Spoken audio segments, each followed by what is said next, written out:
Hello, everyone, and welcome to the Arts Funders Forum virtual charrette, Cultivating New Cultural Audiences and Diverse Communities.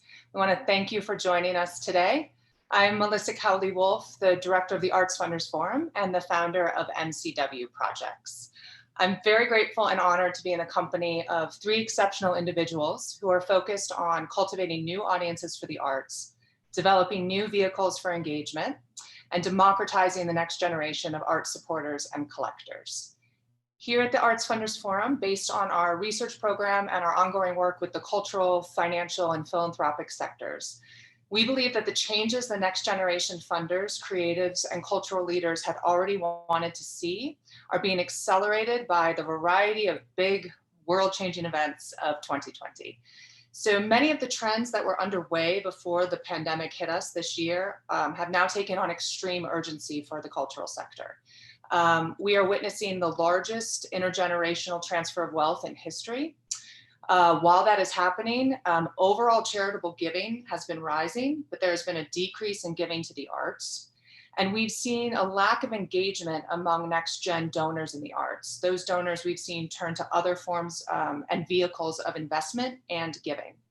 So clearly we have some problems to solve, and AFF believes that by serving as a platform to bring the cultural community together, we can solve these problems as a community, especially given our current situation. So we want to be a platform that advocates for and encourages the creation of new narratives, inventive models, new collaborations and partnerships, and much more in arts funding. And we believe that all of these must be developed to remake the model for arts philanthropy to better engage these rising generation donors so that we can ensure a vibrant future for the cultural sector. Our hope is that this collective dialogue in the form of this series, Remake the Model, which showcases these new vehicles for engagement and innovative thinkers who are driving these changes, will create systemic change in arts funding. And so our goal is to walk away from these conversations with solid takeaways that we share with the community that will lead us towards this change. So today, as our fifth charrette in this series, I'm honored to host three innovators who are at the forefront of creating new vehicles and processes to cultivate these new audiences. So I'm thrilled today to have here with me on screen my co-host, James Bartlett, an arts entrepreneur, curator, and founder of OpenArt, a company dedicated to making the art world more transparent and accessible for collectors, artists, and patrons. Prior to his role with OpenArt, James was the executive director of the Museum of Contemporary African Diaspora and Arts in Brooklyn, where he curated multiple exhibitions and led a $10 million capital campaign for the development of the museum's new building. Most recently, he co-curated the 2020 exhibition Derek Adams Buoyant for the Hudson River Museum and the MFA in St. Petersburg. I want to thank James for his collaborative spirit and his partnership in shaping today's program. Thank you. James and I are excited to welcome Rasu, Jilani, and Whitney Hardy with us today. Rasu is a self-described social sculptor, convening people and designing cultural experiences that build synergy around common values and practices. He is the co-founder of the grassroots lifestyle brand and art collective Coup d'Etat Brooklyn, and a well-established curator, producer, and entrepreneur.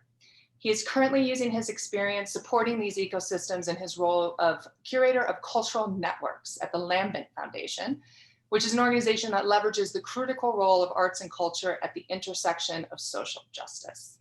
Whitney Hardy is a Memphis-based entrepreneur, economic development thought leader, and self-described cultural architect. I love these titles. As the founder and executive director of Third Space, Whitney highlights and reinforces the connection between the arts, people, and the cities for socioeconomic prosperity. Whitney applies her history of entrepreneurship, public accounting, and information technology to be an advocate for contemporary culture's role in economic development, civic pride, innovation, social justice, and art for art's sake. Few program notes for the audience. James and I are going to chat, and then we're each going to engage Whitney and Rasu in some brief one-on-one interviews to hear more about their work and their philosophies. Then we're going to come together as a group for a discussion, which will highlight questions that are coming in from you, the audience. So please submit your questions in the Q&A box for that portion of the talk. And if possible, to limit your questions to the topic we're discussing at hand today. So now I'd like to introduce and start my conversation with James. Hi, James, welcome. Hey, pleasure to be here. Thank you for your partnership. It's been really fun doing this with you. Thank you. So you and I have been chatting throughout this year about the urgent need for creating significant change to the traditional models and methods of cultivation and engagement of art supporters and collectors. And it feels like every time we'd hop on a call, the world was in a completely different place than it was just a few weeks prior. So we have a nice giggle about that. One thing we discussed is how the cultural world is quite difficult and intimidating to navigate for those who are not of it. And how in order to cultivate new and diverse audiences, we need to tell better stories and we need to develop methods to make our world more accessible, especially given light of the trends that I referenced earlier with regards to the next generation. So, there's also the fact that the current structures we have are inherently exclusive and that new models must be developed so that we can democratize our structures and promote a diversity and inclusion amongst the audiences and supporters in our world. So in light of that, it's been such a pleasure watching you launch OpenArt this year. Congratulations. And OpenArt is aimed at making art engagement transparent, accessible, simple, and not intimidating. So my first question for you is, can you talk a little bit about your history in the cultural sector, your philosophy on engagement and inclusion, and how that led you to create OpenArt? Sure, absolutely. Thank you. And it's been a pleasure working with you as well. So I come from a very diverse arts background. Originally, I actually got my master's degree in publishing, and it was kind of in magazine and online publishing. And when that magazines were dying, and I decided to kind of take what I was learning and start to apply it into various art forms, and started doing a lot of consulting for many different nonprofit arts organizations, from theater companies to museums, et cetera. And kind of over the years, over about 7-8 year period, worked with dozens of different arts organizations, and finally ended up working very closely with the Museum of Contemporary African Diaspora and Arts, where I ended up becoming the executive director and was there for 6 years. And amazing experience. But because of my diversity of backgrounds, I always like to see myself as a bit of an outsider in the art world in general, like specifically to see it through a different lens, and to think about how it can be more inclusive, more accessible, and working at a place like Mokata that is culturally specific, and the DNA of the organization is quite frankly of and for and by the community. The museum actually was founded by a woman who was 24 years old at the time, and there was no permanent physical space. So both out of necessity and out of innovation, quite frankly, long before anybody was really talking about museums without walls. That's, say, the last 5-6 years, that's become kind of the catchphrase. But for the past 20 years, kind of Mokata had been on the forefront of that innovation, again, largely out of necessity, out of the fact that there was no major underwriter, donor, et cetera, to create what we traditionally think of as a museum. And so it was interesting being a part of that legacy, and seeing things from a different context. And so last couple of years, what I've done is started to take that ideology and think of ways to make it even more nimble and able to respond to specific needs of individuals and communities through a different vehicle, quite frankly. I think that the arts and visual arts in particular, I think is a unique industry, because there are so many of the powerful entities and institutions are nonprofit, and then there are also many powerful for-profit entities and institutions. I think there's very few ecosystems where the 800-pound gorillas in the room are on both sides. Usually, when you look at tech or something like that, the 800-pound gorillas are all these giant, for-profit corporations, and then there's some small nonprofits. But in the arts, these two, often quite disparate worlds have to find a way to coexist, work together, or preferably, to advance some common goals and common missions. And so when I founded OpenArt, it really came out of a series of conversations that I had while doing an MBA program. So while I was still at Mokata, I did an MBA program, and I was the only arts person there. I was the only nonprofit person there. Everyone was in finance, et cetera, et cetera. But everyone was interested in art. Everyone was interested in what I did. Everyone wanted to talk about it. But then when I asked them, do you collect? How are you involved in art? Everybody's like, oh, I like to go to a museum every once in a while. But, so the level of interest that they showed wasn't matched by, their activity in the world. And so through more and more conversations, to the root and the core of, I think, what quite frankly is obvious to people, looking from the outside, which is that the art world is intimidating on many levels. I don't think, the easiest one to pick out, I think, is the financial level. It's easy to say it costs a lot to buy a work of art, or it's expensive to go to a museum, or a theater ticket costs a lot of money. But that's not, I wouldn't even say that that's the number one issue. I think it's all of these mental barriers that are put up to people, whether it is, just signifiers of who belongs here and who doesn't, or, who is reflected, within the programming, as well as, frankly, in some areas, and I'm speaking more specifically to the visual art world, quite frankly, so much value is derived from a lack of transparency, and there's so many incentives to not give out information that the system is set up to keep people out. And so with OpenArt, what we try to do is we'll soon be launching kind of a membership experience to give people access to the information, the experiences, the conversations that they need to understand the art world and all of its complexities, and enter it through a more diverse lens. So what we're ultimately trying to do is help to develop the next generation of what I call art patrons. And to me, an art patron is someone who is involved in every facet of the art ecosystem, whether it is financially directly supporting artists through buying or supporting their work, involved with arts organizations, whether that be on the board, et cetera, and invested in the ecosystem overall, whether it's investing in for-profit entities that support the arts as well. And so, helping to create a new pathway that frankly doesn't bring people through the lens of only valuing Eurocentric Western art. Because once you start getting into the weeds and going down the lines of how do people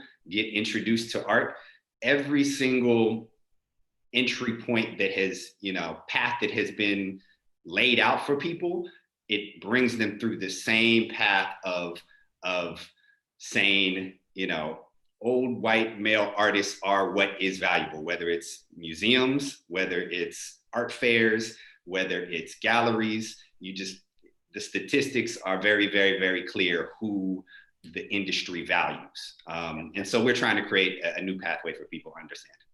Love it. And you're taking on, this series being called Remake the Model and our focus on new vehicles. I especially like what you said about, and you and I have talked about this, is bringing people into the cultural sector as patrons, which stresses artist support via collecting, for instance, as much as it supports philanthropic donations to our institutions.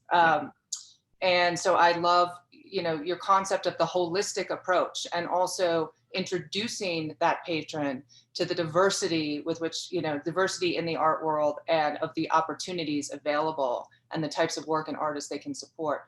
Before we move on, we just have a few seconds left, unfortunately, we got more time to talk. Okay. But I really, you're speaking as someone that has launched an initiative during this incredibly challenging time. And so I'm wondering if you can speak to our audience about, what has been the biggest challenge in that, in launching it now, and how you've overcome that. Yeah, I mean, frankly, we kind of had to scrap our initial, soft launch strategy and come up with something completely new. And I think like everyone else, we're trying to learn on the fly. And so we're trying lots of different ways of engaging people, finding out what works, finding out what doesn't. And we're all in new territory. So I would say that one thing that we found is that the interest is there, whether it's from a physical in-person experience or from a digital experience. The interest is there. Now it's about understanding the best ways to communicate in this time, and quite frankly, the individuals receiving and engaging also are figuring out how they prefer to engage online. Cool. Thank you, James. We're going to get back to that. I'm going to speak with Whitney now. You're going to speak with Rasu after that, and then we're all going to come back together. So thank you. So we're going to bring up Whitney. Give it a second for the tech to catch up. There we go. Okay. Thanks, James. Whitney, hi. Thank you for being here with us today. I love it. And especially following you and James's conversation. I'm excited about this. Good, me too. Well, I'm thrilled you're here, and I'm really excited for you to tell the community what you've built in Memphis, which is just incredible, and highlighting how your practice and your philosophy are remaking arts engagement, but also positioning creatives as business leaders to the community and stressing that the arts are a vital part of creating a robust local economy, which is of course on everyone's minds right now. I want to take a quick second to give a shout out to Allison Glenn, who's the curator at Crystal Bridges in Arkansas. She introduced us and brought us together, and I'm so grateful she did, because she introduced me to you and your work. So thank you, Allison. Sort of jump right in here. Third Space is your organization in Memphis, is focused on enlarging the pool of arts enthusiasts, supporters, and audiences. And your goal is to, quote, build audience participation and cultural transformation. So I want to start off by asking you, given your background, given your history, what led you to this mission in the arts and to create this organization in Memphis? Yeah, much like what James talked about, I came from kind of this unconventional route into the arts sector. I have a background in public accounting, and I was in the startup community in agriculture and logistics as a controller. And I lived in Atlanta during much of when we had the last financial recession. So I was an intern in public accounting, and then was really watching what was happening with businesses and banks and small businesses especially, and how that affected the community. I moved back to Memphis in about 2014, and I saw that it had so many of the same assets, the same amount of talent that Atlanta had, but it was missing some things. So while I'm busy being a part of this startup community with this for-profit business I was in, I was starting to connect these dots and seeing a lot of the similarities that I saw happen in the for-profit world. How are we cultivating the next generation of patrons? Exactly what James said. So how are we diversifying our income and where revenues were coming from for museums and other institutions? What was capital access and who was getting that? And how did equity play into capital access, and what happens when that's not balanced and how things fall? I really started to see these things come together. And so while in 2014, I started, Third Space was originally called Young Arts Patrons, I thought what the problem was that we needed to focus on this next generation of patrons. I was like, this is it. This is what's gonna help Memphis retain more talent. This is what's going to give more access, and the world will know more about our culture here. And I'm a Memphis native, and so I'm always rooting for my city.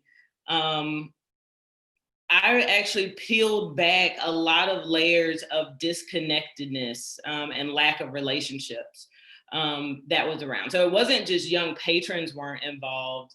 It wasn't just that I didn't see Black people going into the museums. It wasn't just seeing that we had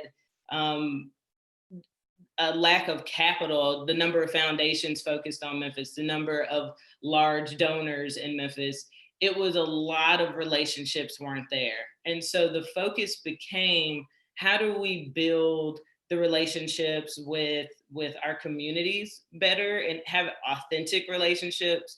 Much like what James said, how do you actually serve the community? And then how do we make the arts not just this thing, this theater thing that happens in the corner for a city, right? Or not this, I don't know, some kids with some instruments walking to class, but actually looking at the arts for the value that it adds to the city, the dollars in tourism. We see live streaming growing to be a $70 billion industry predicted in 2021. And that's using stats that were pre-COVID happening. And if live streaming can happen in my backyard, whether I'm in Memphis, Tennessee, or New York City, we have to look at what the pipeline of talent and creative development does for our economy, as well as the other facets like mental health, and how does it help us with students with disabilities, and how do we do these other kind of access points for a city to get higher tourism dollars or provide jobs. And so that's kind of where Third Space evolved into. It was that first nudge and just that that comparison, seeing the factors align with for-profit world and this nonprofit sector. Wonderful, amazing. There's so much there to pull apart. We definitely need more than 10 minutes, but we'll get there. Something I mentioned earlier, and that is a big part of the work of the Arts Funders Forum, is really exposing the narratives that the cultural community tells about itself to the general public, tells it to its, about itself to itself, and how those narratives can be prohibiting people from entering the arts and create a level of intimidation or a sense of exclusion. Mm-hmm. So since you work on cultivating these new audiences, which we need one of you in every town, many who are completely new to the arts, what are the narratives, the specific narratives that you think need to be developed and articulated to better position the arts in the general public? And if you can give us an example of what's been a successful narrative or sort of line of storytelling for you in Memphis, we'd love to hear it.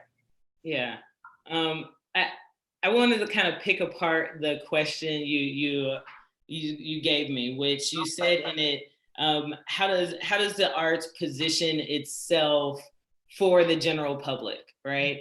And so like the first part of that concept in and of itself is how is the arts positioning itself? Because those institutions that we have been on the same blocks or in that same community for decades and generations.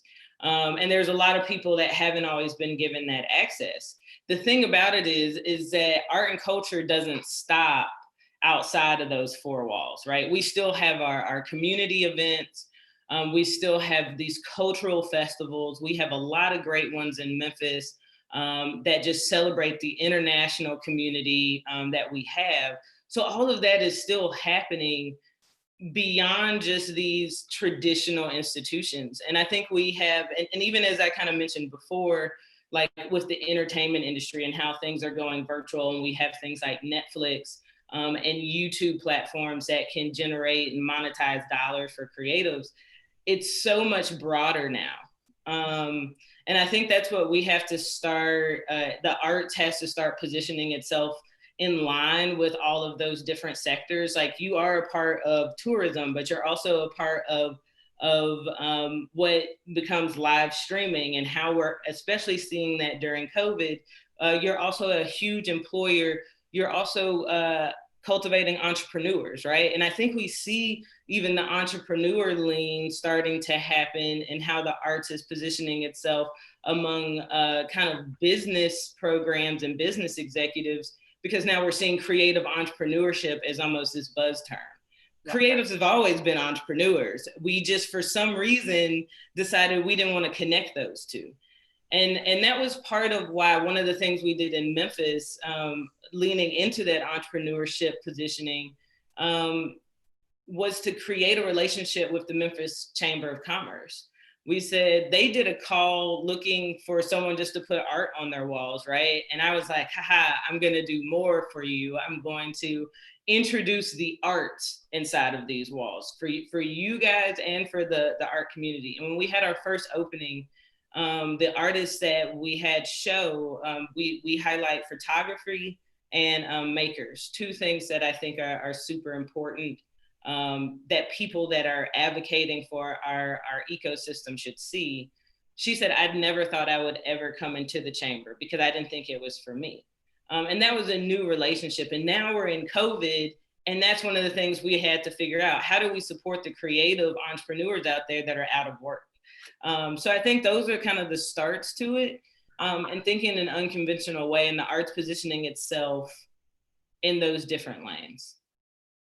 Wonderful. Last question we're going to do here, because, and you touched upon it, you know, the arts being this economic driver that can lead to transformational change is a key tenet of your work with Third Space. And you talked about it a bit there. And I'm wondering how, you know, what advice you can give, or how you can advise individuals to best serve as change agents in their community to do this.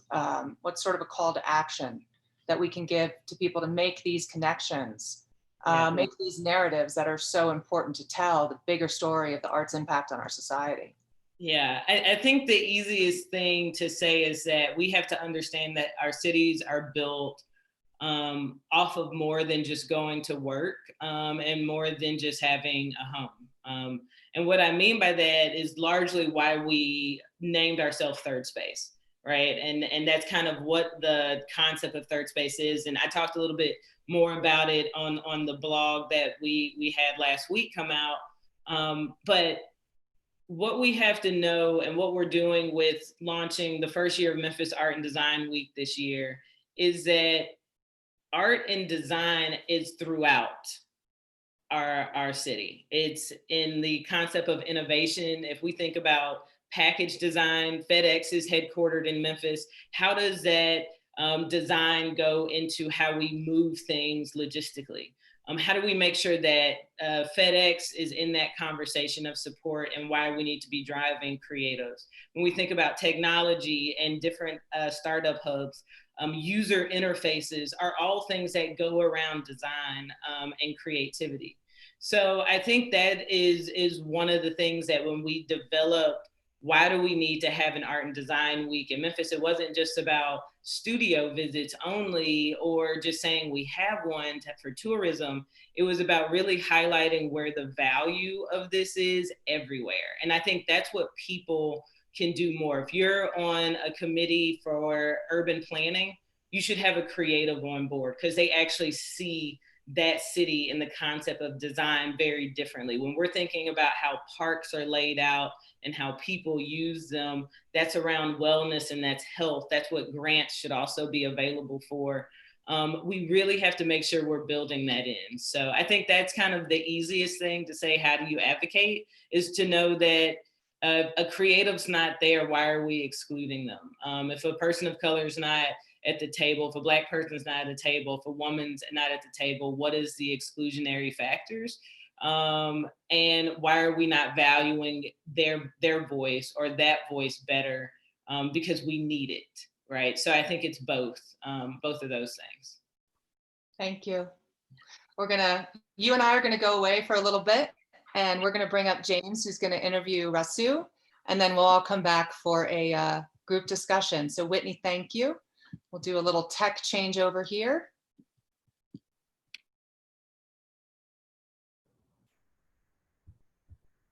Hey. Doing well? I'm good. Good. I have you part of this, bro. So we'll jump right in. So Rasu, you and I have known each other for a long time, and I've had the pleasure of seeing you operate on so many different sides of this art ecosystem, as a creator, as an entrepreneur, as an advisor, as a funder. Could you tell us a little bit about that diverse background, and then specifically how it has informed your unique thoughts and theories around what you call a network-based kind of theory of audience growth within the art world? I'm very interested in that point. Sure. So I heard you earlier say that you were an outsider.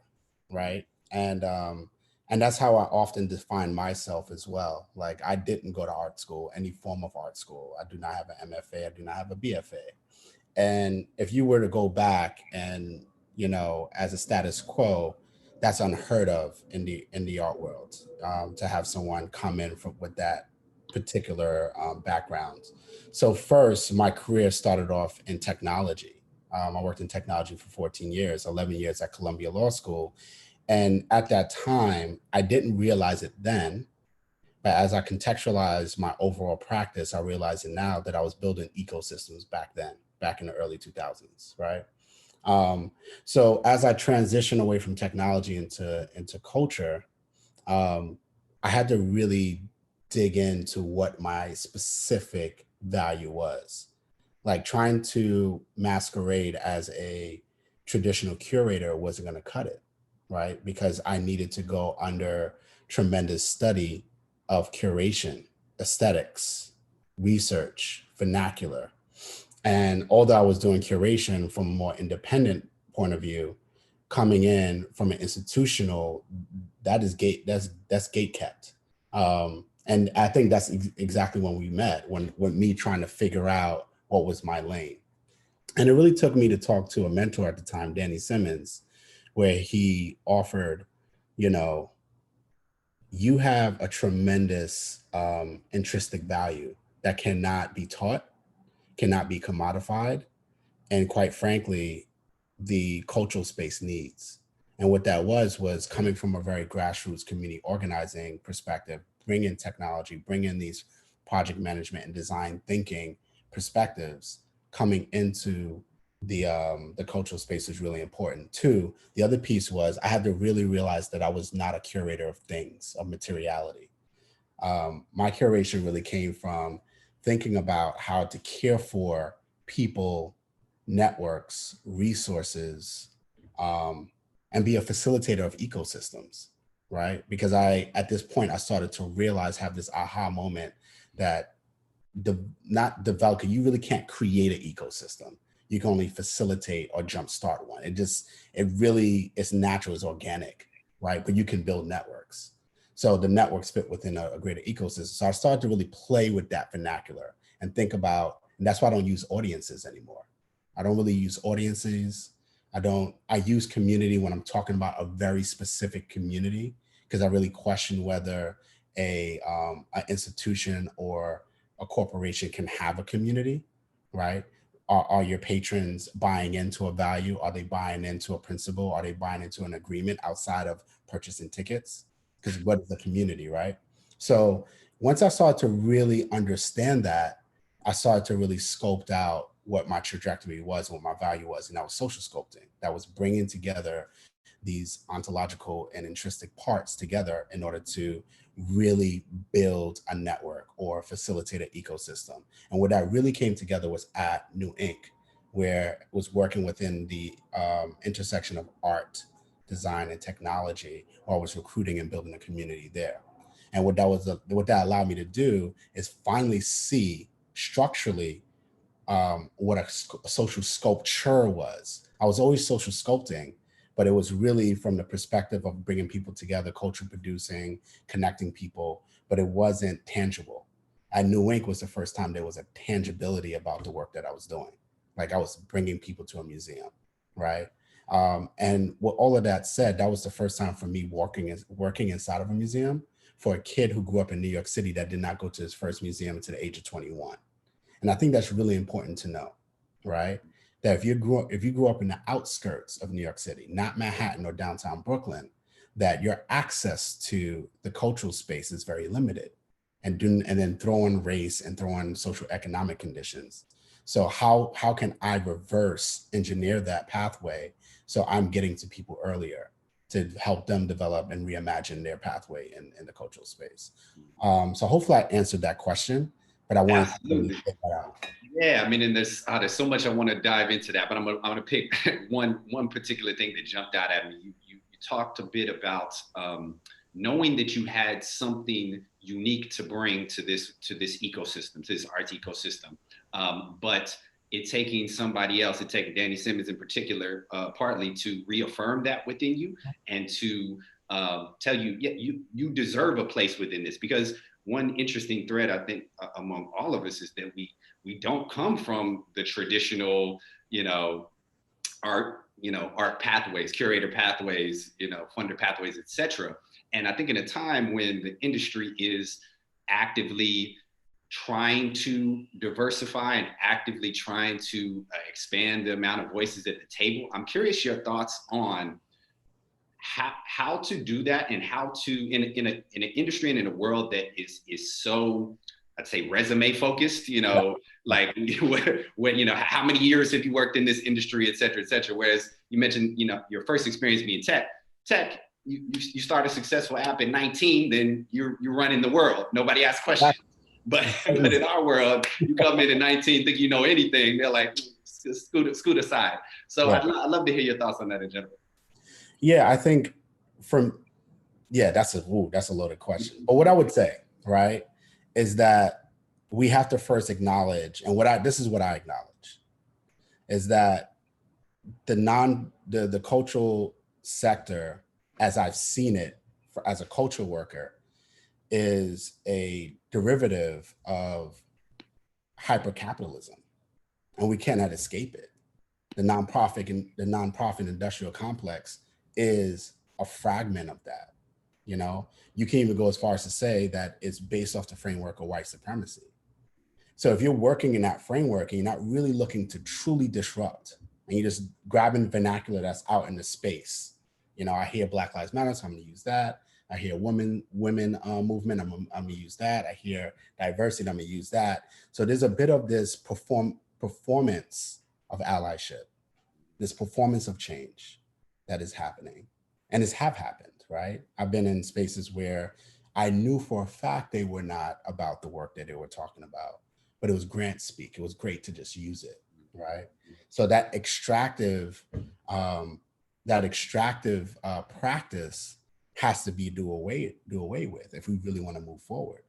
We have to really ask questions, these hard questions, in boardrooms and executive suites, from the person who is an assistant up to the executive director or president, about what is justice? Like, how does justice permeate the whole institution? Then you can start answering those questions, right? Because if I'm just like trying to do quick fix, I've been part of a quick fix. Hey, come in, can you diversify our program a little bit? Can you bring more Black people and brown people into our museum? Like, I've been part of those. And I've walked away feeling the ego is up, but I felt empty. As Sekou Sundiata would call it, empty calories, right? So to go back to that first question where it connects here, is that I had to retrain myself outside of the practice within the cultural space. I had to really train myself in, justice work and work around organizing and how that looks inside of institutions. So I'm looking at, I'll go backwards, training in Sekou Sundiata's research performance methods and the America Project. That is a baseline of my practice, right? I look at someone like Pablo Freire, the pedagogy of the oppressed, understanding the mind state of the oppressed and the oppressor, and how that may manifest every day, how I'm the victor and victim every day, right? How I oscillate between those two roles. Thinking about Adrienne Marie Brown, who recently came out with the Emergent Strategies, how that's now becoming a seminal piece for us to really look at ourselves and look at our institutions and use as an index to really evaluate. And then the last piece that we're using at Lambent and being trained by is I would say specifically Otto Scharmer's leading into the emergent future, when he talks about the ecosystem versus the ecosystem. And that to me is mind-blowing, because you realize how much we've been operating in an ecosystem, and then how that ecosystem comes down and trickles into our institutional practice. And we're trying to figure out, how do we break form when we are still attached to the system that is problematic, right? So all of that is really interesting. And I also have to acknowledge that traditionally, philanthropic practice has not invested in experimentation and emergence. They only invest in things that they can commodify, things that they can benefit from, what is a return on investment? Where do we invest in where we make the unknown? And I think that's where the key is right now. Yeah, and on that note, we had about a minute left before we go back into the full group discussion, but I'm curious, just very briefly, with your work at Lambent, what are some of the ways that, after having looked at these texts and viewing things through a different lens in this new world that we find ourselves in, what are some of the shifts that you're starting to make?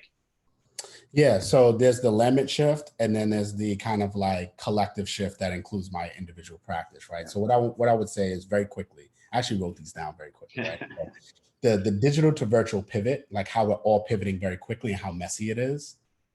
Give thanks for it. Let's just lean into it. It's messy, right? And it's okay.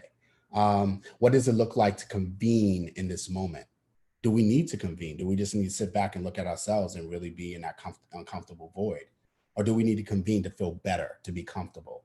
How do we accelerate? And we're actually seeing the acceleration of experimentation. You know, I often hear there's a new vernacular being built in media that is not super curated. It looks messy and it's okay. Like Netflix has 2 films about being in the pandemic and it looks messy and it's fine, right? Trust, performance versus practice. How many of us are actually performing to be aligned? How many of us are elevating our practice to be aligned with the moment? The trendy versus the practice versus transformation, right? How many of us is jumping on this pony of trendiness, using the words, feeling like we're aligned? How many of us are actually thinking about our practice and deepening it? And the other one is, how do we transform in this moment? And I think that is the most powerful part. And it's almost a spiritual nudge. Can an institution spiritually change? I don't know, right? So that's a big question. And then the last piece I would say, we have to think about new funding models, because the old funding model is broken. And we know that. And that's why we're here. Yeah. That's great. Thank you. I'm going to let folks sit with that for a second while we bring Whitney and Melissa back in to start this group conversation. Thank you for that. Thank you. Thank you all so much. Real quick, Rasu, while the camera's still on you, we got a question about if you could briefly describe the pieces that are behind you on the wall.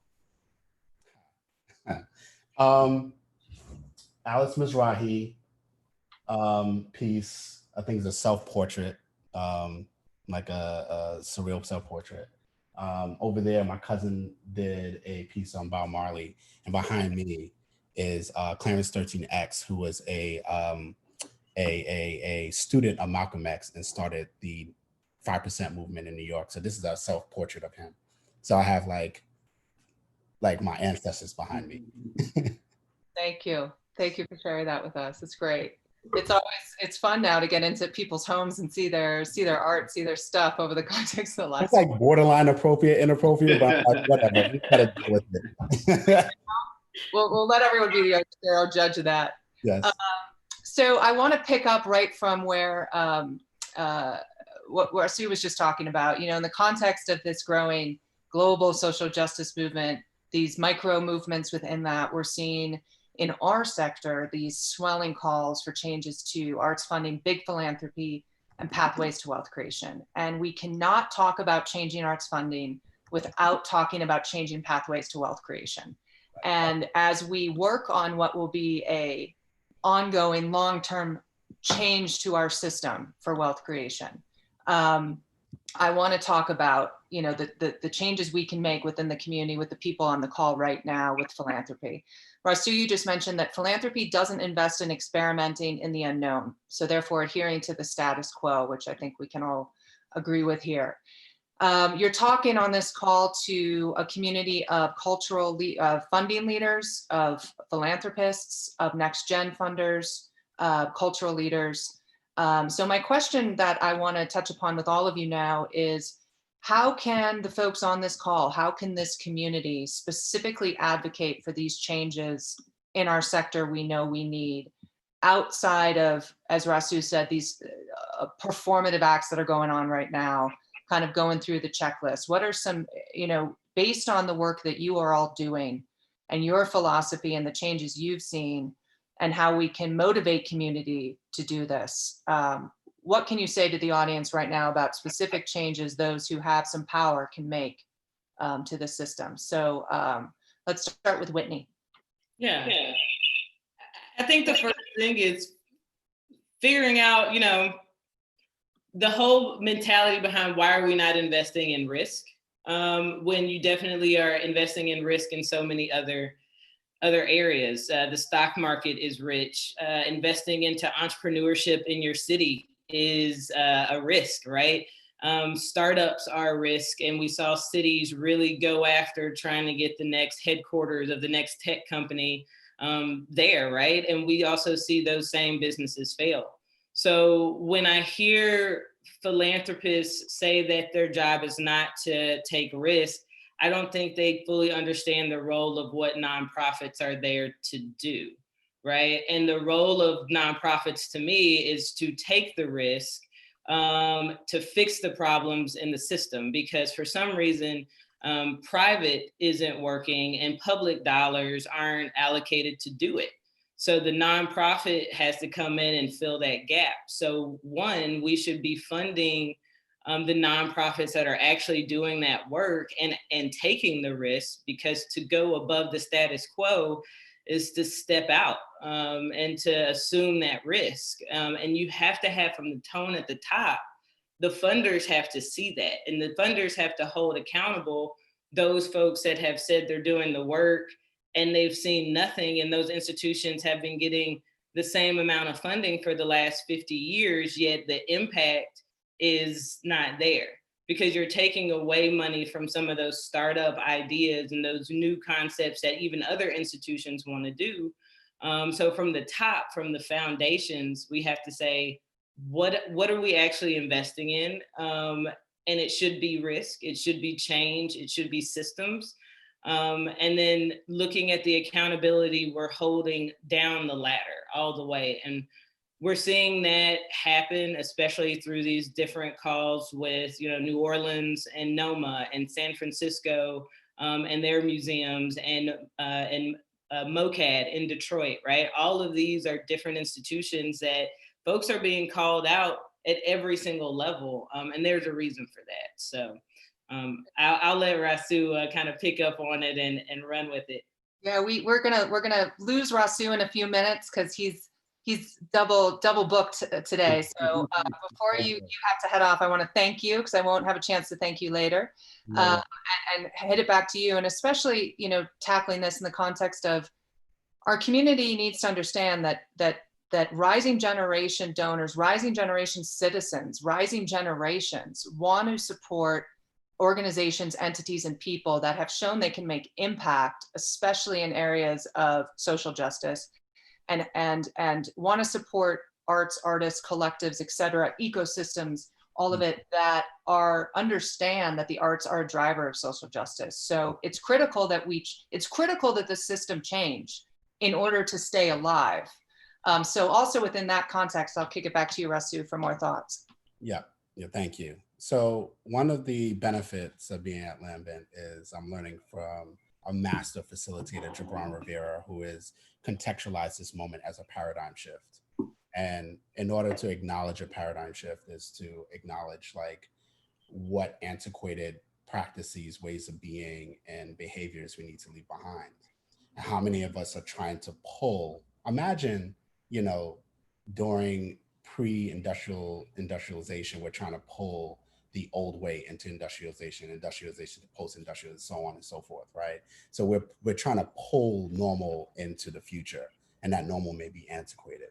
So I think one of the things for us to really consider is, how do we imagine with analogous references, right? So I pull from different sectors all the time, because we have to acknowledge that some of the things that got us to this moment hasn't worked. So one of the things is how do we invest in culture and practice that we cannot benefit from, right? That doesn't have a very clear outcome.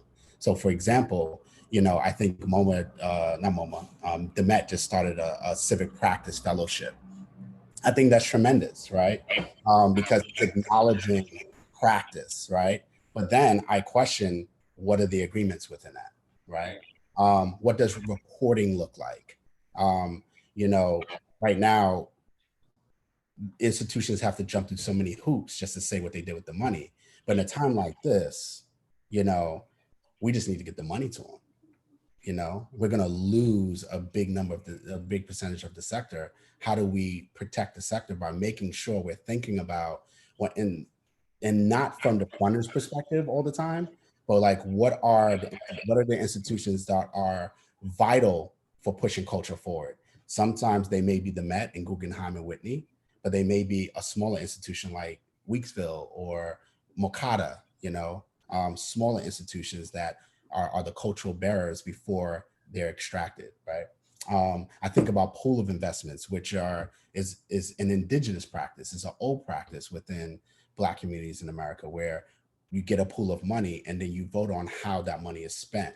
You know, that decentralizes the funder. The funder puts the money in the center and it walks away and say, y'all figure out how to use this money. I'm curious. There's some messiness in that, but you know, it's something different. How we look at boards, right? Who are on boards traditionally that no longer should be there, and who should be included in boards that are normally not there. So we can have a diversified perspective. And by diversity, I mean that we have not only cognitive, because a lot of people love to talk about cognitive without acknowledging that the way you grew up and the systems around you forms your cognitive way of thinking, right? So we have to bring in culture and nuance into the boards. I already talked about funding collaboratives, how funders may come together to collaborate on specific areas. That is happening. And how do we stop extracting? And what I mean by that is, I know there's a tradition of bringing in good minds to let us know what happens, and then we send them off their way, and then we benefit from using those methods and ideas for our own benefit, and those cultural workers and those ideas are left out to dry. We have to stop that. You know, we have to figure out how there's a mutual benefit of that. So these are like tangible things that we can actually do. And yes, there's some even like more nuanced ways to inform that practice, but this is like a radical reimagining of who we are and what we do and why we do it. Thank you. I know you have to jump, so I want to thank you for joining us today. We're going to go to James next, but Rasu, thank you so much. We hope you'll come back and join us again. This was awesome. Thank you so much. Thank you. Have a great day. Good luck on your next program. Peace, y'all. Take care. Thank you. James, I'm going to ask the same question of you next. Sure. That's been going around the table. Yeah, sure. I mean, so much in there. I want to just kind of like piggyback on a few things that have already been said. One thing that jumped out at me, Whitney, was you talking about risk and really having the willingness to take risk in many different ways, whether it's taking philanthropic risk, taking, you know, financial risk in, you know, in the for-profit sense, et cetera, taking political and social risk. I think that for too long, our industry has been more focused on supporting and propping up, you know, existing infrastructures than rethinking from the ground up. I think a lot about the fact that, you know, an organization's funding is so directly correlated to just like how big its building is, you know, as opposed to other, you know, and it's not explicitly stated in that, like you get more funding because you have a big building, but that's what it ends up being. And these entities that were created in the early understandings of art's impact on cities, on communities, et cetera, are the ones who continue to benefit almost exclusively from the existing ecosystem and infrastructure. And I don't think that is, I'm not saying that it is wrong or problematic to support those older institutions, but at the expense of supporting innovative methods, I think that is wrong. And the catch-22, I think, is that as a sector, we too often work from a place of scarcity in general.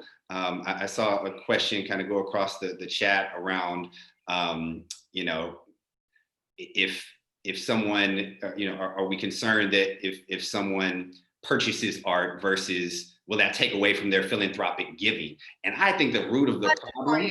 That was my next question. We're in it. We're in it. Okay, cool. So Roll with it. I think the root of the problem is that we're working with a pie that is too small and that is artificially kept small, quite frankly, by keeping people out.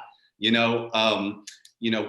you're simply divvying up this tiny little pie, yes, then you're taking from one place to give to another. But the problem is that the pie needs to grow. And I believe my thesis is that the pie is being kept artificially small by only looking at it through a particular lens of, traditional philanthropic giving, as well as the lens of scarcity and lack of access to art that keeps so many people away. And so I think the work that we're all trying to do is to bring more people into the conversation, into participating in arts patronage in general, in all the different ways and facets, because I think the more entry points that you give people to participating, the larger that pie is going to be. If the only way that participation is articulated is that you should give philanthropically to this type of institution, then you're forgetting about all the other people that have other lenses that they're looking through. And quite frankly, I mean, I think it's a bit of there's a lot of white privilege and wealth privilege in thinking about, philanthropic giving is the only way that you should be giving to the arts, when, someone might not be in a wealth position where they can be giving away tens of thousands, hundreds of thousands, etc. But they may be able to invest, and not from a hyper-capitalist perspective, but just from a perspective of like, I can't just give away and never, see any wealth accumulation off of this investment. But I can support an artist, purchase a work, and that work is going to retain and or grow in some value. And so there's just different ways of looking at supporting art, and there's no one particular way. And I think people have to be educated on this full spectrum. And there's also more than enough wealth to go around. We see that every day, and I don't want to go down this rabbit hole, but what's going on with the stock market versus what's going on the streets and in people's homes with their families and their jobs. But there's more than enough wealth to go around to be able to do both. And this narrative that's been perpetuated that you're either a collector or a philanthropist is a false narrative, and doesn't open it up for people to enter. It's exclusionary, and it's also a false narrative. And so how do you support the ecosystem as a whole? And how do we tell that story so that people have more ways to enter, in addition to feeling like there's a place for everybody in it? Being cognizant of time, I want to give you both an opportunity for some last thoughts, either related to that or anything else you wanted to mention that you didn't get a chance to talk about over the course of the hour, because the hour goes by too fast. So we'll go to Whitney, and then we'll go to James, and then I'll kind of give the audience some wrap up, and we'll head out. And I think we have a part 2 coming at some point. Awesome. No, I mean, this is such a great discussion in general. James, I was nodding my head in that like Southern choir, like just yes, because everything you're saying is true, right? And how we build relationships, and what is a patron, and why is this pie look like this? Also, this is the same pie from 200 years ago when Black people couldn't even come into the museum. You didn't actually get a new pie, but you told us you did, right? And so I think it's looking at the diversity of what the arts is, and who the arts is really for, and how those institutions are really looking to cater to it. I think Rasu said the phrase, can an institution really change? And I kind of laughed at that as a question, because I think we're all waiting to see, and we've been waiting for a while. And I think the institutions are everything from how we look at wealth creation and dollars and access to capital, seeing that there's community development financial institutions that are now making loans to creatives so that they can buy warehouses to create their own studios. Like, these are the pieces of the puzzle we have to also be looking at. And that's part of the system that has to be repaired because of so many things that historically oppress the creative community and the population. Memphis is 64% Black. So we've been affected by everything, right? We are mentally affected by the uprisings and protests as they happen right now. And then we've been oppressed way before, right? Being a city built off of the cotton industry. So I think institutions have to really start looking at the table that they've created, looking at who they've excluded, and start doing some self-reflecting on it, and then get to action and call the stakeholders in that are in the community doing the work that can assist them in getting there. Because part of the problem is they're trying to do everything themselves and don't have the expertise, and nobody wants to come into a place that you've been kicked out of and your grandparents may have been kicked out of. So yeah, that's kind of my wrap up. Thank you, Whitney. James, any last thoughts? Yeah, I mean, we definitely need a part two. That's we're on it. Last thought number one. But last thought number two is, just to add, Whitney, thank you for the work that you're doing. In Memphis, I'm originally from Louisville, Kentucky, and so I'll they're very similar. So I'll just add that, in the spirit of continuing to look at things through a new lens, think of new paradigms.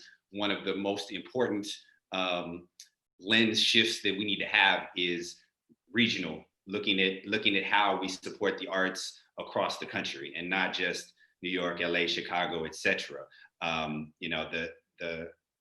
world has historically been so focused on, what is considered these art meccas, but the reality is that so much amazing artistic innovation from an art creation perspective, as well as from a audience engagement perspective, from a resource support perspective.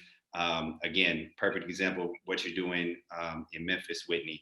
And so just encouraging people to continue to put that regional diversity lens on when thinking about new contexts.